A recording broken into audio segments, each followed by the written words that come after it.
Well, there we Tipsy, go. Good morning. tipsy. Good morning. Good morning, Dom. How are you, mate? I'm uh, I'm breathing. I'm remembering to breathe. Up late, alarm didn't go off. My own fault. I switched it off and forgot to put it back on again. Didn't go off this morning. Uh, and as I was saying to you, I have a busy day. I've got a lot to get through, which is all cool. It's under control, but it just whacked me a little bit. Just popped me out of whack a little bit, getting up a bit late, so I should be coming home from a walk, but I'm only just going out for a walk. So yeah, it's just that breathe piece. It's all good. I've got it. Yeah. But yeah. How are you? Good, mate. Well, yeah, better today. Better today. Yeah. Yesterday was a challenging day, only because lots of things end up getting on top of you if you don't deal with them, and that's basically where I got to yesterday. So, but today is a new day. Up at 5, feel fresh. I've done 8,000 steps. I've had a workout, journaled. Wow. So yeah, 8,000 so steps good. on a workout, and it's only 8:30. Yeah, I'm jealous. yeah, yeah. So yeah, but yeah, so yeah, it's yeah. I feel your pain about working up late and feeling a little bit sort of knocked sideways, because even though yesterday was my day off, I felt that I got knocked sideways on a day off, Yeah, even with yeah, a no, structured day. So yeah, yeah. That can challenge you. You were doing a video this morning, yeah, I or a was. post. You did a post this morning about uh, the sponge. The sponge. What was that all about? So I like to relate to myself as I'm very good at soaking up other people's challenges and other people's problems, and I've got a massive capacity for it. But in effect, at some point, your sponge becomes full. Yeah, And if you don't empty your sponge, then that's when you move into that theme of sedation, or in my case, it was emotional eating, or it was binge eating. And yeah, yesterday I felt as though everything had got on top, and the sponge had really filled in. yeah. Good morning, Jake, and good morning, Stuart Kane, to you both. Good morning to you Morning, both. lads. Morning. So yeah, and I just wanted to cover it off because I know lots of people don't actually acknowledge it, and Yeah, then until it's too late. yeah, And it's part of my training that I've done is that you know I want to support people, I want to help people. I'm a lighthouse, but at some point you have to acknowledge that you've got to put yourself first, and you've got to um, take care of your mental health and take care of it, because if not, once your sponge is full, bad decisions are made. And we've all done it. We've all gone to that point and gone, the fuck it, this is all getting too much for me. Whereas actually, yeah, if you take a yeah, step yeah, back and realize, actually, there are things I can do to stop this. And it was like yesterday, taking a mental break and literally squeezing the sponge. Although I yeah, think I said to you before, I don't think I squeezed it hard enough. I feel it's filling up again this morning. yeah, yeah. So, It's a good analogy. It's a good analogy. I've uh, I've used it with the group, not the sponge analogy, but I've used something similar with our clients where, and Morty talks about it. You've only got so many drops to give, but from our clients, I always talk about it in credits, and yeah, you've got to take that R&R to recharge the credits to get some credit yeah. back, and likewise, you've got to take that R&R, that rest and recovery for yourself to squeeze the sponge. So Yeah, it's absolutely. And I think for it's people not realizing. I think the one thing that both you and I have worked really hard on is that self reflection and that self awareness. And I think people, if they take the time for self awareness to understand it, then actually you're going to have more control over it. You can't yeah, stop. You can't stop things happening, unless you go and live on a desert island and never speak to somebody ever again. And if you want to be a viable member of society, then you've got to support and help people. We can't be 100% selfish. yeah, We do promote putting yourself first, but not at the detriment of others around you. And it's not about being selfish, but it's about being that person who can support. And then sometimes you have to take a step back and go, if I carry on doing this, I will be no good to anybody.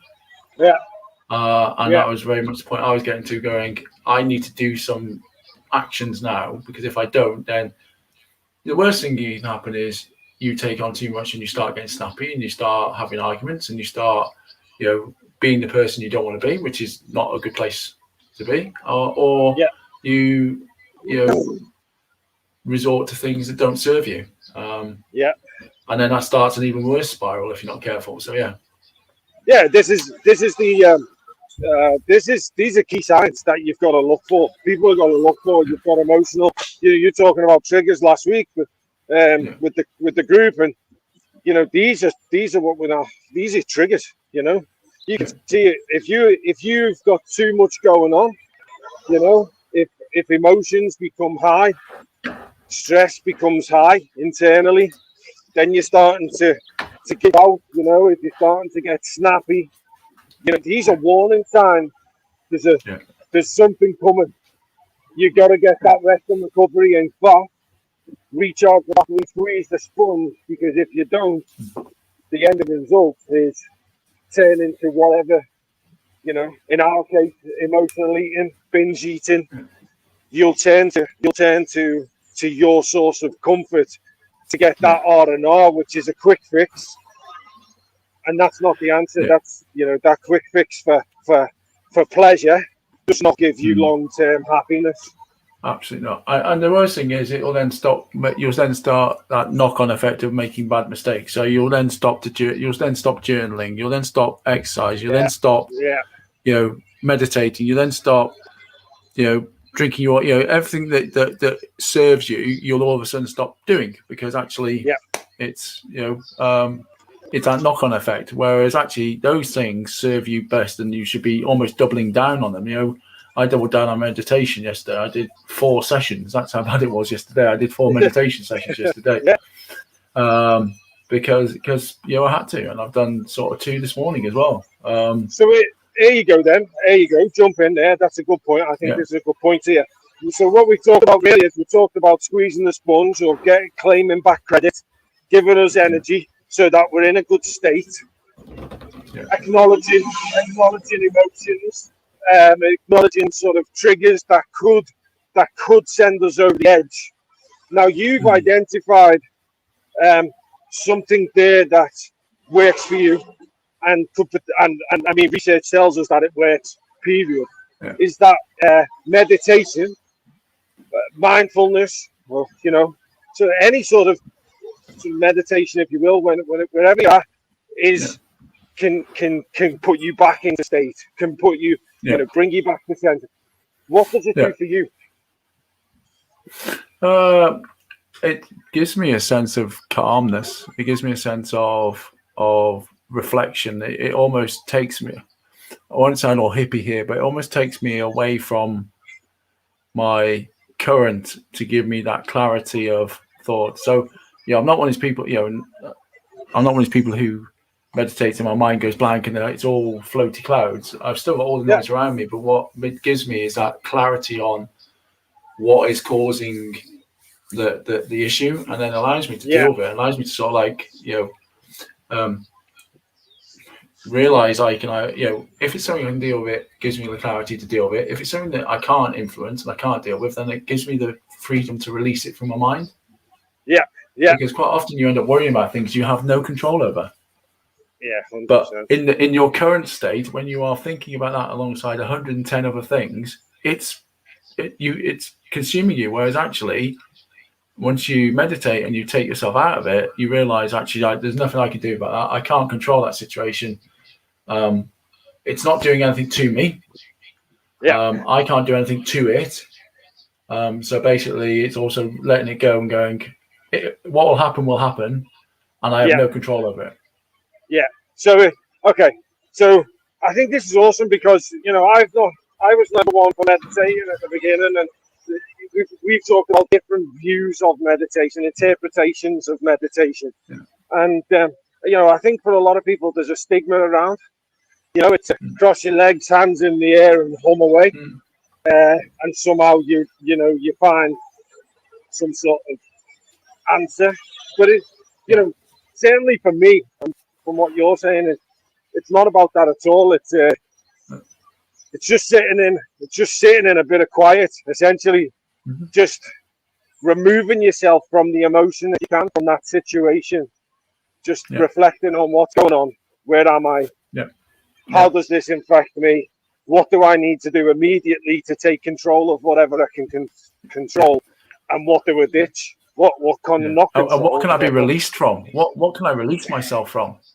Yeah, it's not even ditching. It's what you can release yourself from, because that's the biggest thing. It's the release of the of it. So I think from my point, from the way I feel that, Dom, it's like, that yesterday I was just released myself from a whole heap of pain I carried around all day because I couldn't impact it. I spent the day worrying about it. And do you know what it did? It saved me a massive argument with somebody I love. 100%, and that's that. Ultimately, what we're saying is, with the buzzword is meditation, but the bigger piece here is squeezing the sponge, and what you've done to do that is self-care. Absolutely, self-care is the biggest reason for people going on binges, for people breaking all the good that they've done. It's lack of self-care is the biggest thing. Well, what else do you do? What else would you do for self-care? So the other thing I do alongside, we talk about the meditation, and my form of meditation is probably different to the what people think of. But breathing, I use breathing, and if I do so I have several different options of breathing. If I just want to get myself in a good state, then I'll use the State app and I'll breathe, and I'll just use simple breathing exercises for 5 minutes, which are great. If I want to get to the floaty above myself, legs crossed, in like a monk, then I'd use Wim Hof, because actually that breathing is really deep and really does take you to a different level where you're not. Now, I don't do that every day because it's bloody hard work, to be honest. I know people who practice it, do it, but it is hard work. But it's an amazing tool to make myself feel better. But normally, I just use a State app, and 5 minutes. That's all. 5 minutes of just controlled breathing. It's amazing how that'll help me. So again, controlled breathing, and then the other thing, Dom, is it's almost like a package. You've got your meditation where you clear your mind and solve your problems. You got your breathing where you get your state under control, and then I use affirmations to actually get me in and say that I am the person I want to be. I am the master of my own destiny. I am in control of what I eat. I am in control of my emotions. I am in control of things I can control. But and it's just using those affirmations to just that's what good affirmation is, affirming my beliefs and my values. I've got them. I've told this before. I tell I've had loads over the years from emotional eating to not wanting to drink, and now that self-doubt always leads us down these paths, and it's been a biggest one for me. And now I've got one that goes off my phone that basically says I'm doing the right thing. I'm doing the greatest thing, and it's just a reminder every day that the work that I'm doing, it might not feel rewarding right now. It might not. I might keep thinking that, am I doing it? Is this the right thing? Am I doing the right thing?